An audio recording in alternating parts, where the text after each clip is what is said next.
Hey everyone, thank you for tuning into Team Forbidden's YouTube page again. It is Andrew the Collector here with a bit of a late update for this deck, but I am here to bring you an update for Traptrix. Traptrix, in my opinion, is one of the better budget decks of the format, mainly because you can build the entire deck at least somewhat competitively with just 3 structure decks.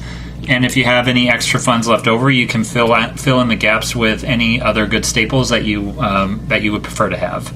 So without further ado, let's just get right into it.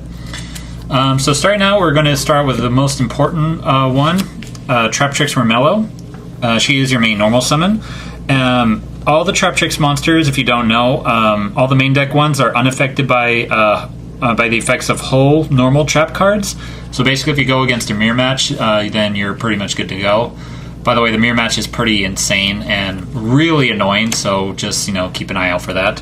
But upon normal summon, you can search out a whole normal trap card from your deck to your hand, and if she is special summoned, you can target one spell or trap card your opponent controls and destroy it. That last part is mandatory. So if you special summon her effect does attempt to activate, even though if your opponent does not have any spell or traps to pop. So we'll get into that in a little bit of why that's so important. The second most important normal summon is Traptrix Mantis. Her first effect is that when this card is normal summon, you can add one Traptrix monster from your deck to your hand. So literally the same effect as Mermello, but for the Traptrix monsters instead of the traps. And her second effect is something that is not entirely important, but once per turn you can quick effect. You can target one set spell or trap card you control, return it to the hand. Then you can set one spell or trap from your hand. So it's basically if your opponent tries to Cosmic Cyclone, Twin Twister, or hell even MST one of your back rows, since their removal does target, you can use her quick effect to bounce it back and reset it so that way it doesn't get destroyed. That comes up like maybe once in a blue moon because most of the time they run either Lightning Storm or Harpy's Feather Duster, in which case it wouldn't matter. Or unless you don't reset the card, because resetting it is optional. But that depends on the situation, but you run her for her first effect. Our next one is Traptrix Putika. Upon normal summon, you can search out their field spell. And when she's special summoned, you can target one of your opponent's monsters and banish it, and during the next standby phase, they can choose to special summon one of their banished monsters back to the other side of the field.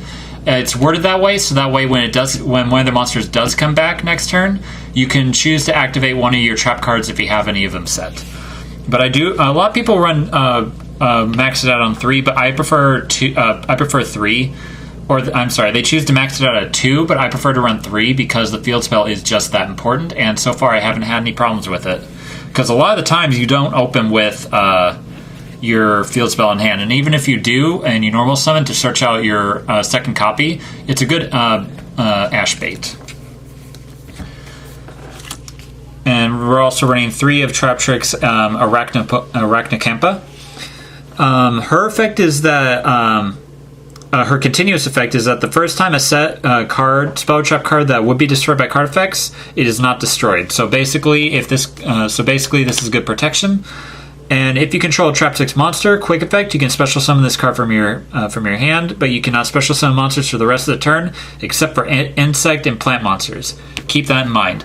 So basically, if you have this card in your hand and you have a full back row and a Traptrix monster on your side of the field, and your opponent activates Lightning Storm or Harpy's Feather Duster, quick effect, activate her effect to special summon her, and then your cards are protected for that one time.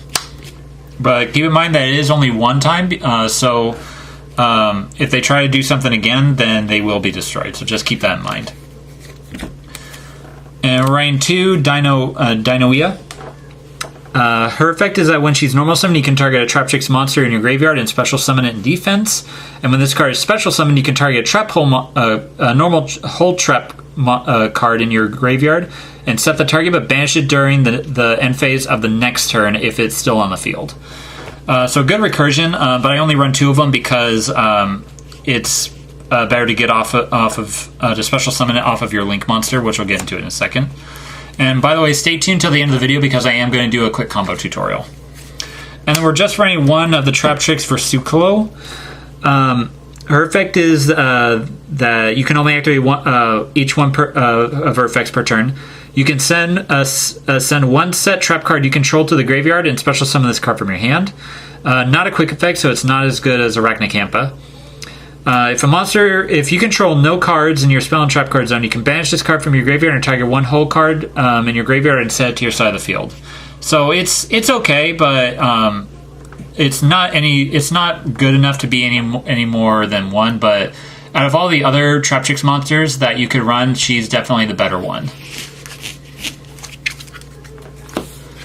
And our only hand trap that we run is Effect Veiler. I don't currently have Ash on me because it's in one of my other decks.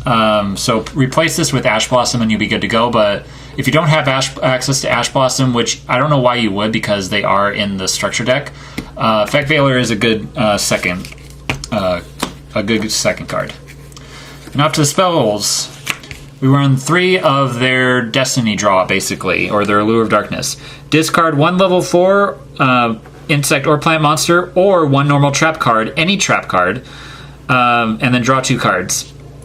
And then while this is in the graveyard, you can banish this card, then target 1 of your banished level 4 insect or plant monsters, or one of your normal trap cards, and place it on the bottom of the deck. So really good recursion and draw power. Definitely run 3 of it. And we're running 2 Traptrix Garden.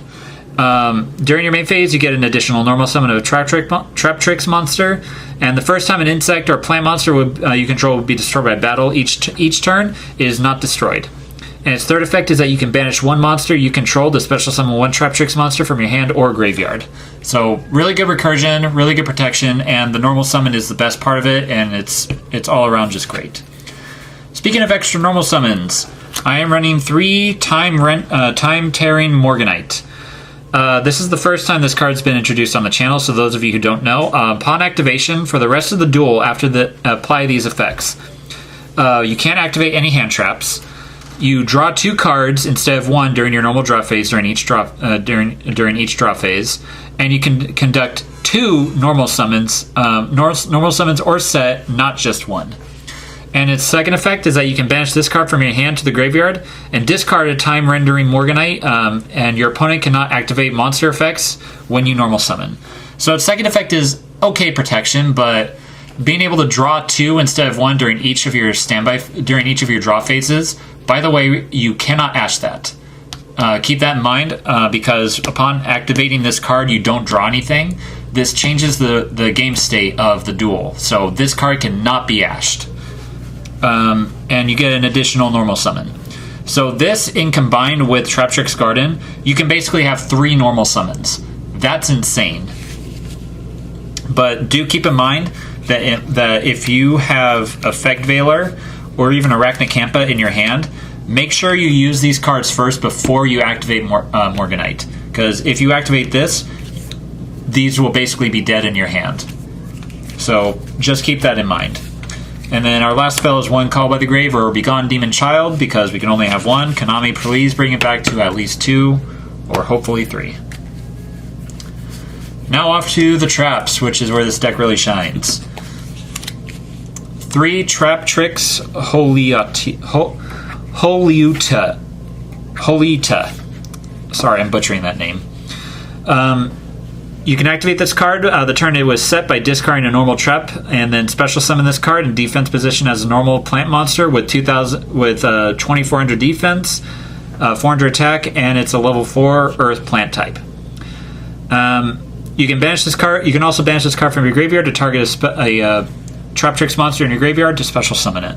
So if this card is in your graveyard along with your Murmello, your opponent activates a field spell or a continuous spell or sets a card, banish this card to special summon her, activate her effect to pop your opponent's back row. So yeah, really good card. Now off to the Trap Hole cards. 3 Floodgate Trap Hole because it's the best. When a monster is summoned, it goes to face down defense position forever, unless it's changed by an effect or if it's attacked. Obviously it doesn't work on links, but it's still the best, and it can really hinder your opponent's plays. 2 Traptrix Trap Hole Nightmare. When a monster that is special summoned this turn activates its effects, negate the effect and destroy it. So really good. Gravedigger's Trap Hole. When an opponent activates a monster effect that is in their hand, graveyard, or banished, negate the effect. If you do, your opponent takes 2,000 points of damage. Really good against Nibiru, banish effects, tier element monsters. Definitely worth running. Actually, really thinking of bumping this up to 3, but it really depends on the matchup. One Bottomless Trap Hole. It's Bottomless Trap Hole. Destroy and banish a monster that is summoned with 1,500 or more attack. And then Terrifying Trap Hole Nightmare. When your opponent special summons a monster this turn, target one monster your opponent with 2,000 or more attack. Destroy it. Then if a whole normal trap card is in your graveyard, banish one monster in your opponent's graveyard. So it's a double whammy. Good, but it's not fantastic. I've had good luck with having it only at 1, so I'll just keep it at 1. And then 2 of the Phantom Knight Shade Brigadine. Since we have their new Heliota, this isn't as necessary, but I still find times where I can run it in my hand. But if it is dead in your hand, you can always pitch it with Tantalizing Tune, because it is a normal trap. So it's not always dead in your hand, but if you are going first, you want to see it in your opening hand. And then 3 Evenly Matched. This is for if you go second, because obviously this is a going first deck. If there are occasions where you do lose the dice roll and your opponent chooses to go first, and you draw into this, it's always good to have it when you need it. That's it for the main deck. Off into the extra deck. The heart and soul of this entire deck and what makes it possible is Traptrix Sierra. All the Traptrix extra deck monsters share the same effect, is that they're unaffected by trap cards. That alone is broken. Her effect is that she has 2 effects. If a normal trap card is activated, you can special summon a Traptrix monster from your deck with a different attribute, with a different name than ones that you control. And her second effect is basically the reverse. If a Traptrix monster activates its effect, you can set on a whole normal trap card from your deck to your hand. That's where I was going with Marmello, because when she is special summoned, her second effect activates as mandatory. So even if you don't pop something with her effect, it still triggers off Sierra. You do not want to run any less than 3 of her. If you do, you are not playing Traptrix correctly. Our second Traptrix Link monster is their quote-unquote boss monster, Traptrix Atypus, basically a trap hole spider version. 2 or more monsters, including a insect or plant monster. This link summon card is unaffected by trap cards, like I said before. All Traptrix monsters you control gain 1,000 attack while you have a normal trap card in your graveyard. Any trap card, not just a whole trap card, but any normal trap card. And once per turn, you can target face-up cards your opponent controls up to the number of insect and plant monsters you control, negate their effects, and until the end of the turn. Then apply this effect. Banish 1 normal trap card from your graveyard, and if you do, destroy one of the targets. Really good removal, beefs up all your monsters. It's absolutely fantastic. If you are going second, you definitely want to go in with her for your end game. If you're going first, Sierra is obviously the best bet. Now for the Xyz, 3 Traptrix Represalia. This card is extremely infamous, but for those who don't know, 2 level 4s, unaffected by trap cards while it has material. Traptrix monsters that you control cannot be destroyed by battle or by card effects, except for her. And your opponent cannot target Traptrix monsters you control with card effects either. So she basically gives destruction by battle, card effects, and target protection, except for herself, obviously. And her last effect, which is the thing that makes her broken, is that once per turn quick effect, detach a material from this card and send 1 whole normal trap card from your deck to your graveyard and apply her effect as the activation conditions. So basically, long story short, you detach material from her to activate any of your trap hole cards from your deck, as long as they're obviously at the appropriate time. 2 Traptrix Pingulicula. Sorry, I'm butchering all these names today. While it has materials and is unaffected by trap cards and the activated effects of other monsters of the same type as cards that are attached to this card's material. We'll get to that in a minute. You can detach one material from this card to add one Traptrix monster from your deck to your hand. Really good searcher. If a monster owned by your opponent is sent to the graveyard or banished by a card effect, aka your trap hole cards, you can attach one of them to this card as material. So basically, if your opponent has a deck that is all the same type, and you use this effect to attach one of them as material after they destroy one of your trap hole cards, boom, she's instantly unaffected by any monster effects that of your opponent's entire deck. Really good. But I still prefer to have her at 2 because you don't get her out as often as you think you would, or when you do, she pretty much stays out. Basically because she gets unaffected. And 1 Traptrix Alamoris. She's not really that great. Her first effect is that you detach 2 materials, a special summon a level 4 insect or plant monster from your graveyard. And her second effect is that if your opponent's monster leaves the field because of a card effect, is now in the graveyard or banished, you can detach a material to target one of them and special summon it to your field. So basically, the same thing as her, but you special summon it to your field. That can be good in some situations, but a lot of the times when that happens, it's with their lower attack monsters or their less potent monsters that they're using just to solidify their combos. So it's good to steal it, but it's a lot better to have it as material, so it's a lot harder for them to get it back. So she's okay, but I put her in here just to fill up the extra spot that I had. Since it is a rank 4 deck, 1 Abyss Dweller and 1 Tornado Dragon, you could substitute her for Baguska, but I don't have Baguska with me at this moment. And for our last monsters is 1 Mrs. Radiant because they're all Earth, and then 1 Crusadia Avermax because it's Avermax. Why wouldn't you run it if you could? Now into the sides. 3 Book of the Eclipse to help bait out negates and to get rid of combo boards. Regeki, the same thing, to get rid of troublesome monsters, to bait out negates. Harpy's Feather Duster and 3 Cosmic Cyclones because this is a back row deck. We hate facing other back row decks.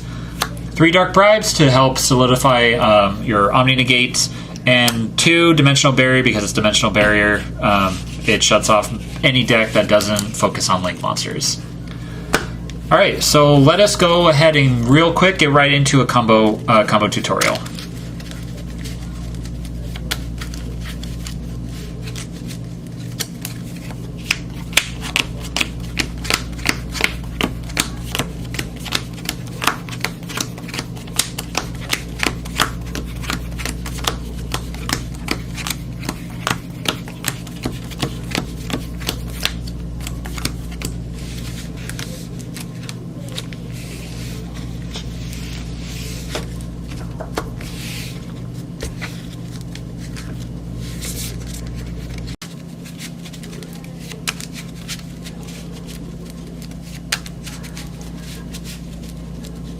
Okay, shuffle it up nice and good.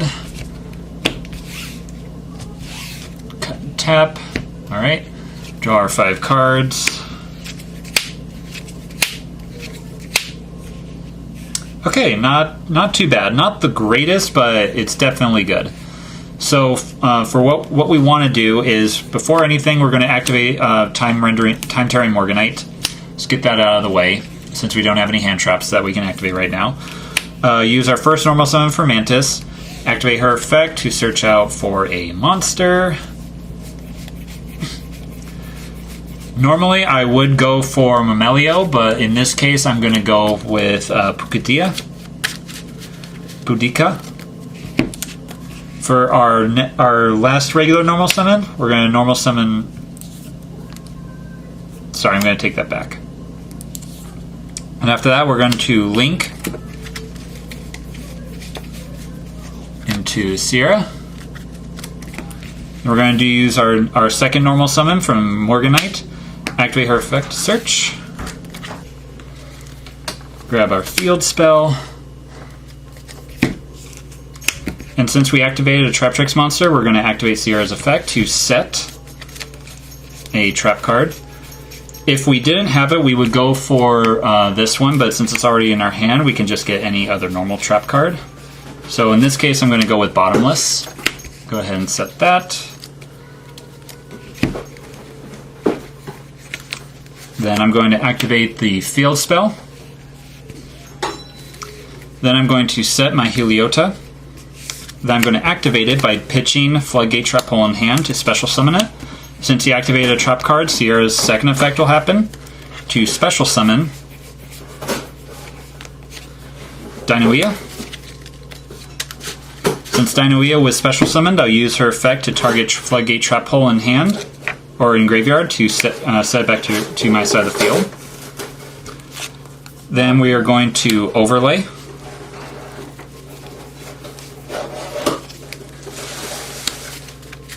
Into Pengulia. Use her effect, detach to search. Now we'll get the Murmelio.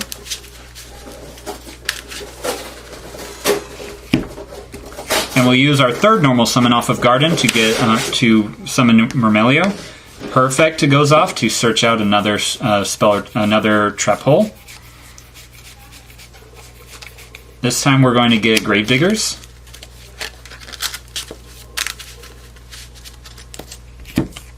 Then we're going to set Gravediggers, and then we're going to overlay into Rafflesia. And that is going to be our end board. Got target and destruction protection. We got Sierra for next turn. And we have our big beat stick, plus Bottomless, Floodgate, and Gravedigger's Trap Hole face down, and another monster to follow up for our next turn. And that is it for the deck profile. Hope you guys enjoyed it. Please like, comment, subscribe, and we will catch you guys later.